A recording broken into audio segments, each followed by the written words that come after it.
अस्सलाम वालेकुम रहमतुल्लाह। चाहे हमारे हुक्मरान हों, सियासतदान हों, चाहे हमारी मौलवी तबका हो, सिर्फ इन लोगों ने एक ही बात पकड़ी है जी, अंग्रेज़ों ने हमारे ख़िलाफ़ साजिश कर दी है। और भाई आप भी इनके ख़िलाफ़ साजिश कर लो, क्या आपको अल्लाह ने दिमाग नहीं दिया?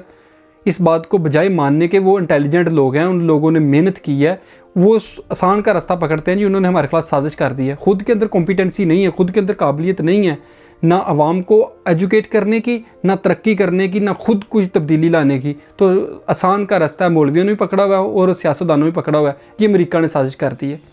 यार पिछले 500 सालों में आपने क्या दिया दुनिया को? पूरे बनीनु इंसान को क्या दिया आप लोगों ने? सवाए शायरों के और सवाए फतवों के क्या दिया आप लोगों ने? एक पैम्पर तक नहीं आप बना सके पूरे बनीनु इंसान के लिए, एक बॉल पॉइंट तक नहीं दे सके आप बनीनु इंसान को, एक गाड़ी का शीशा साफ़ करने वाला वाइपर तक नहीं आप लोग दे सके। और बातें सुन लें इन लोगों की, पता नहीं कौन कौन सी बड़ी बड़ी छोड़ते रहते हैं बैठ के ये लोग। और जब गोरे आए थे हिंदुस्तान के अंदर बरसगीर पाको हिंद में, तो आपके बुज़ुर्ग भी तब जिंदा ही थे, आपसे मुराद मैं भी साथ ही हूँ कि हम सब के बुज़ुर्ग भी तब जिंदा ही थे। क्या उखाड़ दिया था आप लोगों ने उनका? सिर्फ 250 गोरा था, तब भी यही कहते थे अंग्रेज़ों ने हमारे खिलाफ साजिश कर ली है।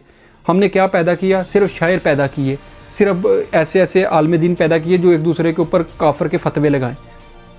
और सियासतदान भी इसी तरीके से पैदा किए जो जाके खुद अमेरिका के तलवे चाटते हैं और आके हम लोगों को बाद में बोलते हैं जी अमेरिका ने हमारे खिलाफ साजिश कर दी है। ये सिर्फ और सिर्फ लोगों की सिंपैथी गेन करने के लिए, लोगों की हमदर्दियाँ गेन करने के लिए अपने साथ लगाया जाता है। इनसे एक दफ़ा लोग पूछे तो सही जाके कि जनाब आप उनके खिलाफ साजिश क्यों नहीं कर लेते? क्या आपके पास दिमाग नहीं है या हम लोगों को सिर्फ उल्लू बनाया हुआ है आप लोगों ने बैठ के, सब लोगों ने? और हकीकत यह है कि इन लोगों ने हमें उल्लू बनाया हुआ है। और दूसरी बात मैं पूछूंगा कि मुसलमानों ने क्या ठेका लिया हुआ है कि दुनिया के अंदर जितने भी गद्दार होंगे मुसलमानों के अंदर ही पैदा होंगे? यलदरम को किसने मारा था जाके? जब यलदरम ने यूरोप को आगे लगाया हुआ था तो पीछे से आपका ही मीर तमूर गया था, उसी ने जाके उसकी टांगें खींची थी। और आज भी इसी तरीके से है, मुसलमान ही मुसलमान की टांगें खींच रहे हैं, अंग्रेज़ कुछ भी नहीं कर रहे। आज अगर कोई, हर बंदा ये कहता है जी मैं ठीक हूँ अगला गलत है, जी मैं ठीक हूँ अगला गलत। और भाई हम सब भी गलत हैं। जब तक इस चीज़ को नहीं ना मानते तब तक हम अगला स्टेप ले नहीं सकते, हम आगे जाना चाहते ही नहीं हैं। जब तक आप एक्सेप्ट नहीं ना करते अपनी नाकामियों को, तब तक आप आगे जा ही नहीं सकते। ये मेरी आप बात याद रखिएगा।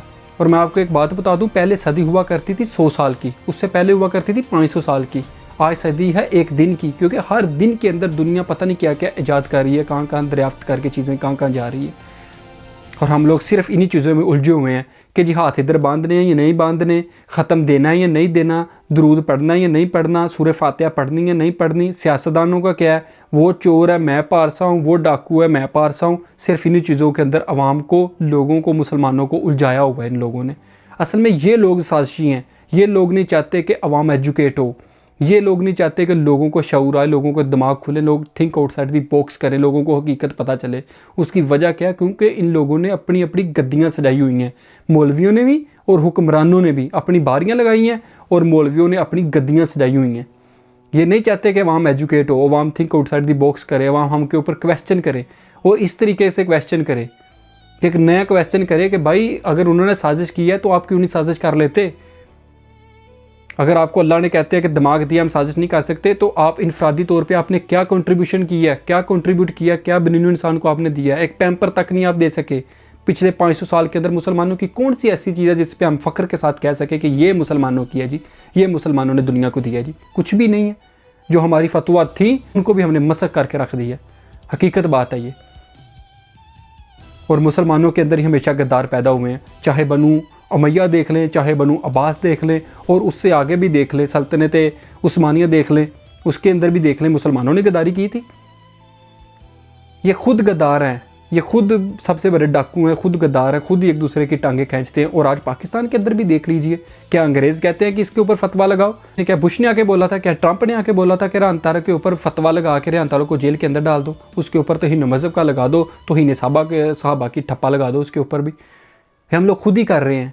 उसकी वजह यह है कि हम नहीं चाहते कि लोग थिंक आउटसाइड दी बॉक्स करें, हम नहीं चाहते कि लोगों को दूसरों को कायदे नज़रियात पता चलें, कहीं हम सब एक ही ना हो जाएं, हमारे चंदे ना बंद हो जाएं। ये मौलवियों का डर है और हुक्मरानों को ये डर है। सियासत का बुनियादी असूल, मेरी बात एक याद रखिए, यही है, डरा के रखो और लड़ा के रखो।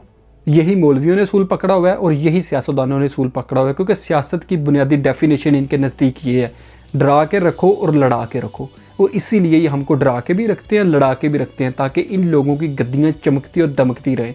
इन लोगों की बारियां लगी रहें। जब अंग्रेज़ों ने बरसगीर पाको हिंद में ये बात बोली थी कि हम फ़ंड उस स्कूल को देंगे जिसके अंदर इंग्लिश को कंपलसरी कर दिया जाएगा और साइंस और टेक्नोलॉजी की तालीम को कंपलसरी कर दिया जाएगा, तो हमारे ही बड़ों ने इसके ऊपर भी फतवा लगाया था और ये बात बोली थी कि मजबूरी के तहत आप लोग जो है ना, इंग्लिश अगर आपको बोलनी भी पड़ती है, पढ़नी भी पड़ती है ना, तो बाद में कूली कर दिया करें। ऐ तो साढ़े हाल से वड्डियां दे। और हमारे पास आज है क्या, सिर्फ शेर है। मौलवी भी शेर याद करके मिंबरों से सुनाते रहते हैं, जो सियासतदान है वो स्टेजों से सुनाते रहते हैं, सिर्फ और सिर्फ क्या, आवाम को बताने के लिए कि हम बहुत एजुकेटेड लोग हैं। और इन्होंने बहुत ग्लोरीफाई किया है अपने शायरों को। भाई थोड़ा सा थिंक आउटसाइड द बॉक्स करें कि जिनकी वो पैदावार थे ना, उनके अंदर कौन कौन से लोग आए, आपको पता चल जाएगा जी। मगरब जो जाएगा डूब जाएगा, और कौन सा डूब जाएगा, आपके पास है क्या देने के लिए? मगरब जो जाएगा डूब जाएगा। तो अगर आप लोग चाहते हैं कि हम लोग तरक्की करें तो थोड़ा सा थिंक आउटसाइड द बॉक्स करना पड़ेगा हम लोगों को, वगरना ये मौलवी हो गए, ये हुक्मरान हो गए, ये इसी तरह हम आम आवाम को कह लें कि चूना लगाते रहेंगे और इसी तरह मज़ीद पागल करते रहेंगे। हमारी आने वाली नस्लों को भी इसी तरह ही गुमराह रखेंगे, ताकि इनकी गद्दियाँ और हुक्मरानियाँ और बारियाँ लगी रहे और चलती रहे और दमकती रहे। जज़ाकल्लाहु खैरा।